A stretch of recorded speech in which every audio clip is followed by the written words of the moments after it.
जय हिंद दोस्तों, Sandeep tricky math special YouTube channel में आप सभी का स्वागत है। बिहार पुलिस कांस्टेबल नई भर्ती 2023 जिसमें टोटल पोस्ट है 21,391। इस पोस्ट के लिए न्यू प्रैक्टिस सेट नंबर 2 है। प्रैक्टिस सेट नंबर 1 नहीं देखे होंगे तो इसके लिए प्लेलिस्ट बना दी है, वहाँ से आकर आप देख सकते हैं। इस वीडियो में 50 अति महत्वपूर्ण प्रश्न देखने वाले हैं, तो इस वीडियो को अंत तक देखिएगा। वीडियो स्टार्ट करते हैं और चलते हैं हम प्रश्न की तरफ। पहला प्रश्न है आपके सामने, हिमालय के स्थान पर कौन सा सागर विद्यमान था? लाल सागर, अरब सागर, तैतीस सागर और मृत सागर। बताइए यहाँ पर 1 प्रश्न का सही आंसर क्या है। तो हिमालय के स्थान पर कौन सा सागर विद्यमान था? जो भी कैंडिडेट यहाँ पर ऑप्शन नंबर सी के साथ जा रहे हैं, तैतीस सागर बिल्कुल ही सही जवाब है। नेक्स्ट यहाँ पर सेकेंड प्रश्न है आपके सामने, नागार्जुन सागर बांध किस नदी पर बना है? ऑप्शन नंबर ए है कावेरी, बी है कृष्णा, सी है गोदावरी और डी है सिंधु। बताइए यहाँ पर दोनों प्रश्न का सही आंसर क्या है। नागार्जुन सागर बांध किस नदी पर बना है? जो भी कैंडिडेट यहाँ पर ऑप्शन नंबर बी के साथ जा रहे हैं, कृष्णा नदी, बिल्कुल ही सही जवाब है। नागार्जुन सागर बांध के अलावा और 2 बांध है, इस पर याद रखिएगा, श्रीशैलम बांध और अलमाटी बांध। ये भी दोनों बांध याद रखिएगा, ये भी दोनों कृष्णा नदी पर ही है। नेक्स्ट यहाँ पर 3 प्रश्न देखते हैं। प्रश्न आपके सामने, अपातनी कहाँ का मुख्य जनजातीय समूह है? सिक्किम का, अरुणाचल प्रदेश का, झारखंड का और नागालैंड का। बताइए यहाँ पर 3 प्रश्न का सही आंसर क्या है। तो 3 प्रश्न का जो भी कैंडिडेट यहाँ पर ऑप्शन नंबर बी के साथ जा रहे हैं, अरुणाचल प्रदेश, बिल्कुल ही सही जवाब है। नेक्स्ट यहाँ पर 4 प्रश्न है आपके सामने कि भी आकार की घाटी किससे बनती है? हवा से, भूमिगत जल से, नदी से और हिमनद से। बताइए यहाँ पर 4 प्रश्न का सही आंसर क्या है। भी आकार की घाटी किससे बनती है? तो जो भी कैंडिडेट यहाँ पर ऑप्शन नंबर सी के साथ जा रहे हैं, नदी से, बिल्कुल ही सही जवाब है। नेक्स्ट क्वेश्चन देखते हैं। प्रश्न है आपके सामने, पृथ्वी के केंद्र में पाए जाने वाले चुंबकीय पदार्थ है? ग्रेनाइट, बेसाल्ट, निकेल और डायोराइट। बताइए यहाँ पर 5 प्रश्न का सही आंसर क्या है। तो देखिए, पृथ्वी के जो केंद्र यानी कोर में पाया जाता है वो नीफे पाया जाता है। नीफे से याद रखिएगा, नी से निकेल और फी से फेरस यानी आयरन। तो इसका राइट आंसर है ऑप्शन नंबर सी, निकेल।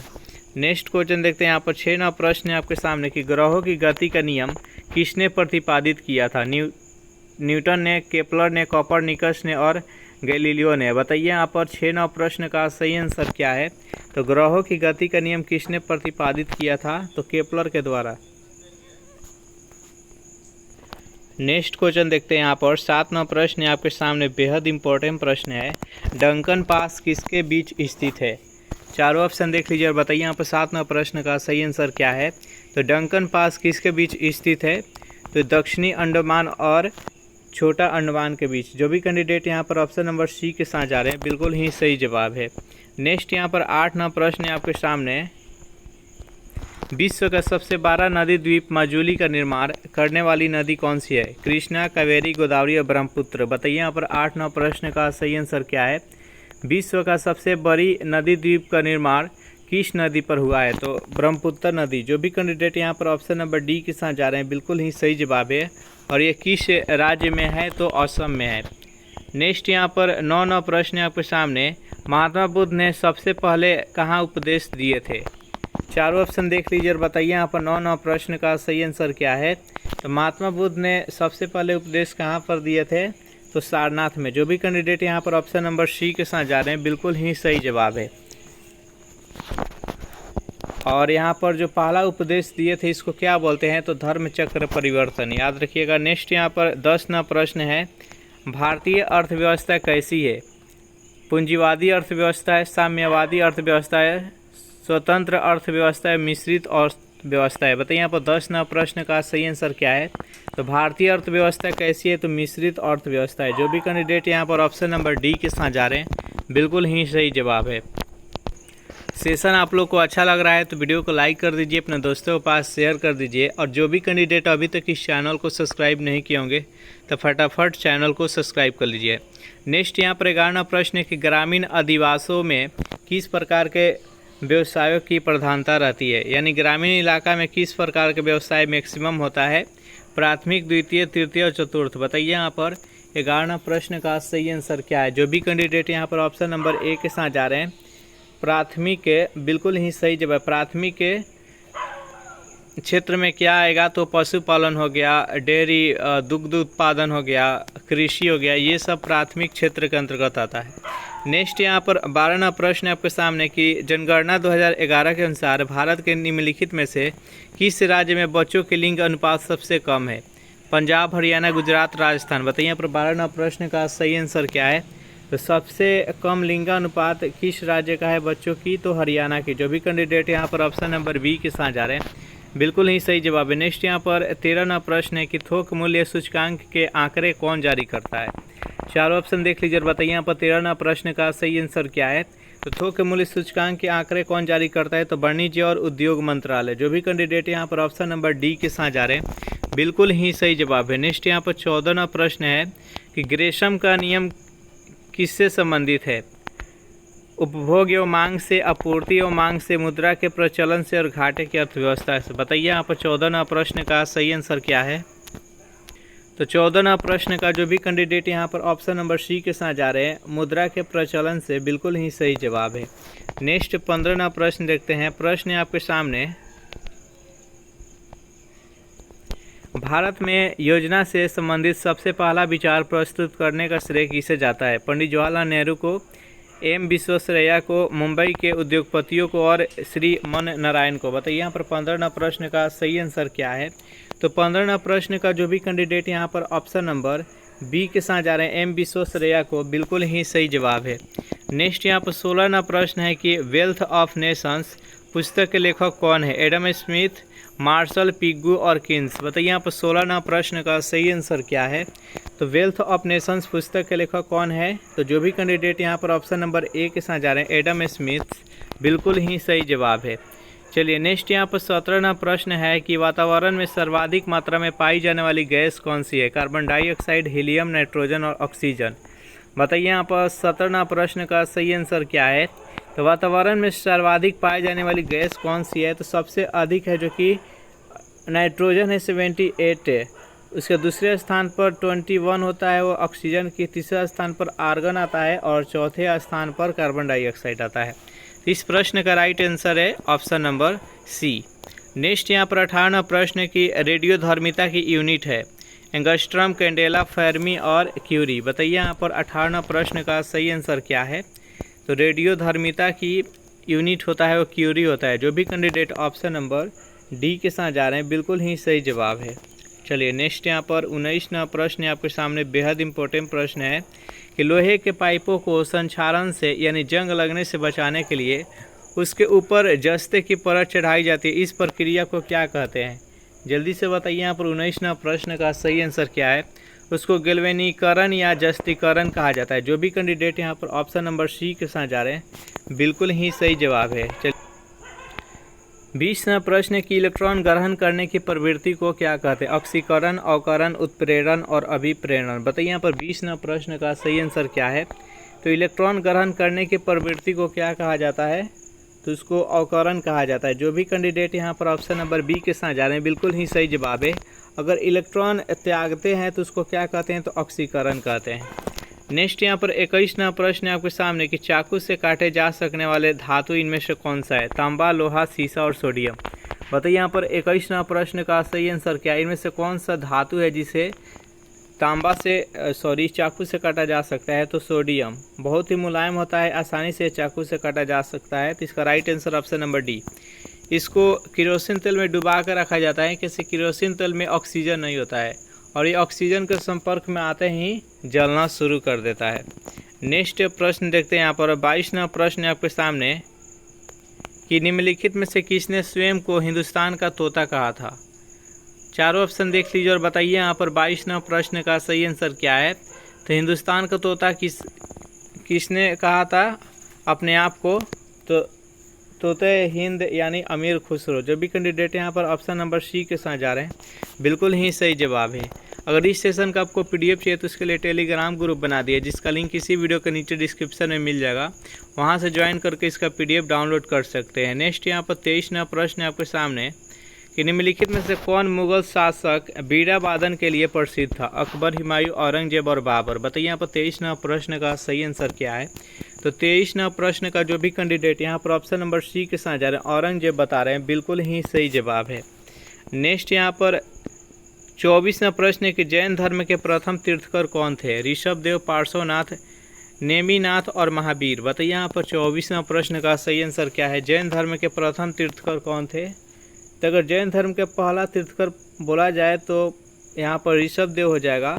और दूसरा तीर्थकर कौन थे? तो अजीतनाथ थे। तीसरा थे संभवनाथ और चौथा थे अभिनंदन जी और पांचवा थे सुमतिनाथ। और यहाँ पर दिया गया है नेमिनाथ, नेमिनाथ या अष्टनेमी, ये 22वां थे और 23वां थे पार्श्वनाथ और 24वें थे वर्धमान महावीर जी। नेक्स्ट यहाँ पर 25वां प्रश्न है आपके सामने कि भारत में अंग्रेजी शिक्षा का मैग्ना कार्टा किसे कहा जाता है? चारों ऑप्शन देख लीजिए, बताइए यहाँ पर 25वां प्रश्न का सही आंसर क्या है? तो 25वां प्रश्न का सही आंसर हो जाएगा option number A, Wood dispatch 1854। इसका right answer option number A. Next यहाँ पर 26वां प्रश्न है, ओणम किस राज्य का प्रमुख त्यौहार है? पश्चिम बंगाल, केरल, कर्नाटक और तमिलनाडु। बताइए यहाँ पर 26वां प्रश्न का सही आंसर क्या है? तो ओणम किस राज्य का प्रमुख त्यौहार है? तो ये केरल का है। जो भी कैंडिडेट यहाँ पर ऑप्शन नंबर बी के साथ जा रहे हैं, बिल्कुल ही सही जवाब है। चलिए नेक्स्ट यहाँ पर 27वां प्रश्न है आपके सामने, बेहद ही इंपॉर्टेंट प्रश्न है कि काले छिद्र यानी ब्लैक होल का सिद्धांत किसके द्वारा खोजा गया था? सीवी रमन के द्वारा, एच.जे. भाभा के द्वारा, एस. चंद्रशेखर, अरविंद खुराना। बताइए यहाँ पर 27वां प्रश्न का सही आंसर क्या है?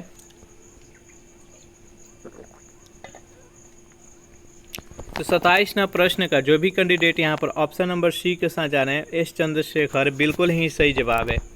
नेक्स्ट यहाँ पर 28वां प्रश्न है कि हाइड्रोजन की खोज किसने की? चारों ऑप्शन देख लीजिए और बताइए यहाँ पर 28वां प्रश्न का सही आंसर क्या है? हाइड्रोजन का खोज किसने किया? तो जो भी कैंडिडेट यहाँ पर ऑप्शन नंबर ए के साथ जा रहे हैं, हेनरी कैवेंडिश, बिल्कुल ही सही जवाब है। चलिए नेक्स्ट यहाँ पर 39वां प्रश्न है आपके सामने, न्याय दर्शन की प्रचारित किया था? चारों ऑप्शन देख लीजिए और बताइए यहाँ पर 29वां प्रश्न का सही आंसर क्या है? न्याय दर्शन के प्रचारित किया था तो गौतम ने। जो भी कैंडिडेट यहाँ पर ऑप्शन नंबर बी के साथ जा रहे हैं, बिल्कुल ही सही जवाब है। चलिए नेक्स्ट यहाँ पर 30वां प्रश्न है, हर्यक वंश के किस शासक को कुनी के कहा जाता था? बिंबिसार को, उदयन को, अजातशत्रु को और डी इनमें से कोई नहीं। बताइए यहाँ पर 30वां प्रश्न का सही आंसर क्या है? तो 30वां प्रश्न का जो भी कैंडिडेट यहाँ पर ऑप्शन नंबर सी के साथ जा रहे हैं, अजातशत्रु, बिल्कुल ही सही जवाब है। हर्यक वंश के संस्थापक कौन थे? तो बिंबिसार थे। बिंबिसार के बाद से उत्तराधिकारी के रूप में आए थे अजातशत्रु।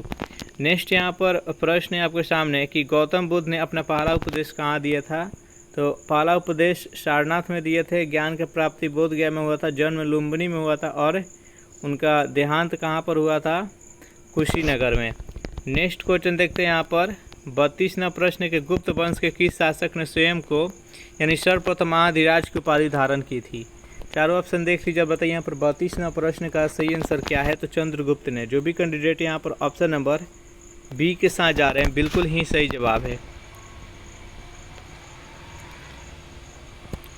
33वां प्रश्न आपके सामने कि चंदावर का युद्ध यानी 1194 में जो चंदावर का युद्ध हुआ था, किसके किसके मध्य हुआ था? चारों ऑप्शन देख लीजिए और बताइए यहाँ पर 33वां प्रश्न का सही आंसर क्या है? तो 1194 का जो चंदावर का युद्ध हुआ था वो जयचंद तथा मोहम्मद गौरी के बीच में हुआ था, जिसमें कि मोहम्मद गौरी का विजय हुआ था। फिर 1191 को याद रखिए, 1191 और 1192। 1151 में तराइन का प्रथम युद्ध हुआ था और 1192 में तराइन का द्वितीय युद्ध हुआ था। 1191 के तराइन का प्रथम युद्ध मोहम्मद गौरी तथा पृथ्वीराज चौहान के बीच में हुआ था, जिसमें कि मोहम्मद गौरी का हार हुआ था। और 1192 का जो तराइन का द्वितीय युद्ध था, ये मोहम्मद गौरी और ये भी पृथ्वीराज चौहान के बीच में हुआ था, जिसमें पृथ्वीराज चौहान का हार हुआ था। नेक्स्ट यहाँ पर 34वां प्रश्न है आपके सामने, निम्नलिखित में से किसने तंजौर में बृहदेश्वर मंदिर का निर्माण कराया था? चारों ऑप्शन देख लीजिए और बताइए यहाँ पर 34वां प्रश्न का सही आंसर क्या है? तो यहाँ पर जो भी कैंडिडेट यहाँ पर ऑप्शन नंबर बी के साथ जा रहे हैं, राजराजा प्रथम, बिल्कुल ही सही जवाब है। नेक्स्ट यहाँ पर 35वां प्रश्न है कि मुगल काल की राजभाषा कौन सी थी? उर्दू थी, हिंदी थी, अरबी थी और फारसी थी। बताइए यहाँ पर 35वां प्रश्न का सही आंसर क्या है? मुगल काल की राजभाषा कौन सी थी? तो मुगल काल की राजभाषा फारसी थी। जो भी कैंडिडेट यहाँ पर ऑप्शन नंबर डी के साथ जा रहे हैं बिल्कुल ही सही जवाब है। नेक्स्ट यहाँ पर 36वां प्रश्न के बक्सर का युद्ध 1764 में अंग्रेजी सेना का नेतृत्व किसने किया था? जल्दी से बताइए इस प्रश्न का सही आंसर क्या है? तो बक्सर का युद्ध जो 1764 ईस्वी में हुआ था, अंग्रेजी सेना का नेतृत्व हेक्टर मुनरो ने किया था। जो भी कैंडिडेट यहाँ पर ऑप्शन नंबर सी के साथ जा रहे हैं बिल्कुल ही सही जवाब है। और रॉबर्ट क्लाइव के द्वारा जो 1757 के प्लासी का युद्ध हुआ था, इसका नेतृत्व रॉबर्ट क्लाइव ने किए थे।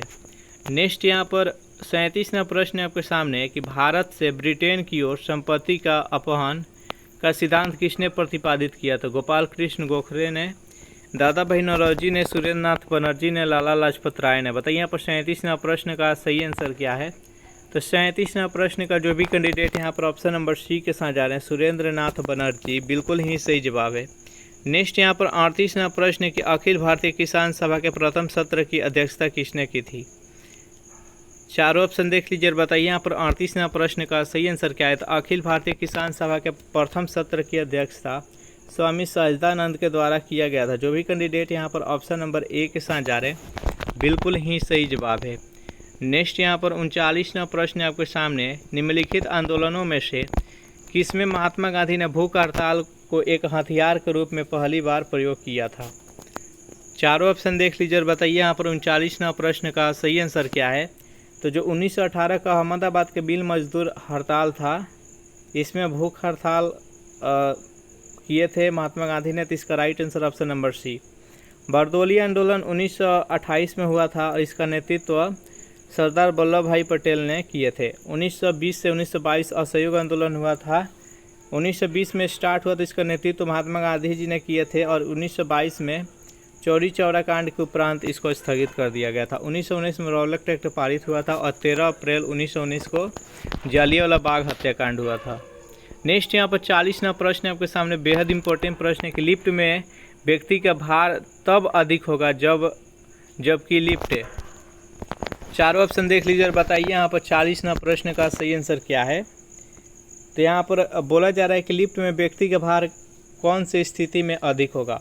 एक समान वेग से ऊपर जा रही हो, अगर एक समान वेग यहाँ पर अगर एक समान रहेगा तो नीचे जाए या ऊपर जाए उसके भार में किसी प्रकार का परिवर्तन नहीं होगा। नीचे जाए या ऊपर जाए, ऊपर की ओर त्वरण के गमन, यानी अगर एक त्वरण के साथ ऊपर दिशा में अगर गमन कर रहा है तो उस टाइम उसका भार अधिक होगा। तो इस प्रश्न का राइट आंसर है ऑप्शन नंबर सी। और नीचे की ओर जाए तो उसके वास्तविक भार से उसका भासी भार है जो कि कम हो जाएगा। नेक्स्ट यहाँ पर 41वां प्रश्न है आपके सामने कि रेमन मैग्सेसे पुरस्कार कौन सी संस्था देती है? विश्व खाद्य संगठन, भारत सरकार, फिलीपींस सरकार और यूनेस्को। बताइए यहाँ पर 41वां प्रश्न का सही आंसर क्या है? तो रेमन मैग्सेसे पुरस्कार कौन सी संस्था देती है? तो फिलीपींस सरकार ने। जो भी कैंडिडेट यहाँ पर ऑप्शन नंबर सी के साथ जा रहे हैं बिल्कुल ही सही जवाब है। नेक्स्ट यहाँ पर 42वां प्रश्न है कि भारत के राष्ट्रीय संवता के रूप में किस संवता को मान्यता प्रदान की गई है? चारों ऑप्शन देख लीजिए और बताइए यहाँ पर 42वां प्रश्न का सही आंसर क्या है? तो 42वां प्रश्न का जो भी कैंडिडेट यहाँ पर ऑप्शन नंबर बी के साथ जा रहे हैं शक संवता, बिल्कुल ही सही जवाब है। नेक्स्ट क्वेश्चन देखते हैं यहाँ पर 43वां प्रश्न की निम्न में से आग्नेय चट्टान कौन सी है? आग्नेय चट्टान किसे कहते हैं? तो वे चट्टान जो ज्वालामुखी से जो लावा निकलता है और वो पृथ्वी पर फैलकर या आंतरिक रूप से या उसके ऊपरी परत पर फैलकर ठंडा होने के बाद जिस चट्टान का निर्माण होता है उसे आग्नेय चट्टान कहते हैं। आग्नेय चट्टान के अंतर्गत ग्रेनाइट आ गया, बेसाल्ट आ गया, ये सब आग्नेय चट्टान है। तो इसका राइट आंसर है ऑप्शन नंबर सी। आग्नेय चट्टान में जीवाश्म नहीं पाया जाता, जीवाश्म रहित होता है। चट्टान 3 प्रकार का होता है, आग्नेय चट्टान, अवसादी चट्टान और रूपांतरित चट्टान। जो अवसादी चट्टान होता है वो उसमें जीवाश्म पाया जाता है और जितने भी बहुमूल्य खनिज होते हैं वो सभी के सभी आग्नेय चट्टान में ही पाए जाते हैं। और रूपांतरित चट्टान है जो कि आग्नेय चट्टान और अवसादी चट्टान से निर्माण किया जाता है, उसे रूपांतरित चट्टान कहते हैं। चलिए नेक्स्ट यहाँ पर 44वां प्रश्न है, एक जल भरे बीकर में बर्फ़ का एक टुकड़ा है, तैर रहा है। बर्फ़ पिघलने पर बीकर में जल का तल में क्या परिवर्तन होगा। यहाँ से 3 प्रश्न बनता है। एक तो हो गया कि एक जल का एक बीकर है, उसमें क्या है कि एक बर्फ़ के टुकड़ा डालते हैं तो तैरता क्यों है। तो तैरने का कारण इसलिए है क्योंकि जो जल का घनत्व होता है वो बर्फ़ के घनत्व से अधिक होता है, जिसके कारण से जल के ऊपर है जो कि बर्फ़ तैरता है। और एक दूसरा होता है कितना हिस्सा उसके अंदर डूबा रहता है। तो 1/9 हिस्सा, यानी 9 हिस्सा अंदर रहता है, 1 हिस्सा बाहर रहता है। उसके बाद यहाँ पर उसके स्तर में क्या परिवर्तन, अगर पिघल जाए तो पूर्वतः बना रहेगा, यानी किसी प्रकार का परिवर्तन नहीं हुआ। तो इसका right answer option number C. Next यहाँ पर 45वां प्रश्न है कि वायुमंडल की वह परत जो रेडियो तरंगों को पृथ्वी पर वापस परिवर्तित करता है उसे कहते हैं। संताप मंडल, क्षोभ मंडल, आयन मंडल और क्षोभ मंडल। बताइए यहाँ पर इस प्रश्न का सही आंसर क्या है। तो रेडियो तरंगों को पृथ्वी पर परिवर्तित किस मंडल से होता है, तो आयन मंडल से होता है। इसका राइट आंसर है ऑप्शन नंबर सी। जितने भी प्राकृतिक घटनाएं होती है, पर्वत होती है, वायुमंडल होता है, वो सभी कहाँ पर होता है, तो क्षोभ मंडल में होता है। संताप मंडल में जेट विमान उड़ाई जाती है, उसके साथ ही ओजोन परत जो होता है वो संताप मंडल में ही उपस्थित रहता है। नेक्स्ट यहाँ पर 46वां प्रश्न है कि पूर्ण सूर्य ग्रहण में सूर्य का कौन सा भाग दिखाई देता है। चारों ऑप्शन देख लीजिए और बताइए यहाँ पर 46वां प्रश्न का सही आंसर क्या है। तो पूर्ण सूर्य ग्रहण में सूर्य का कौन सा भाग दिखाई देता है, तो किरीट।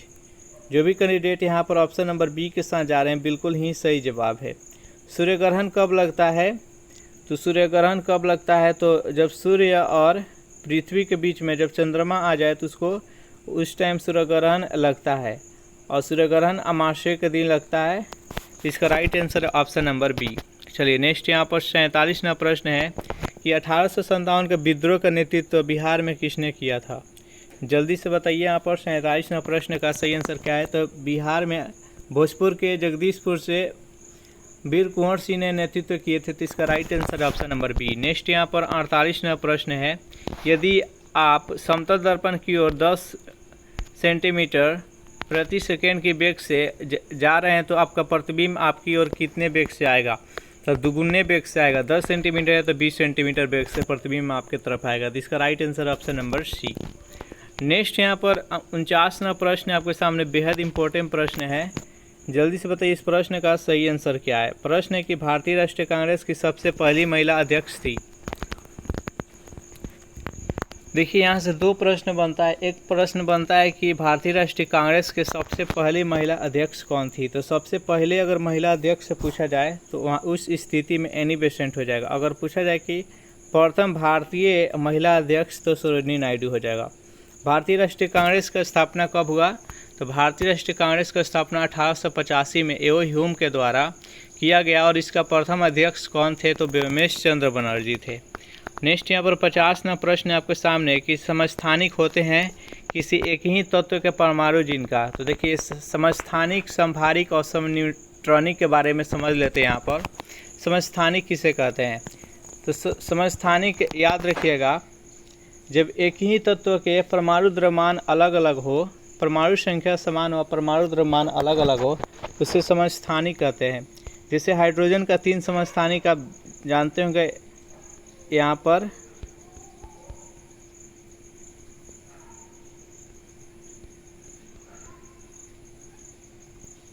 पर देखिए सभी का परमाणु संख्या जो कि 1 है, लेकिन द्रव्यमान 1, 2, 3 है, तो इसे समस्थानिक कहते हैं।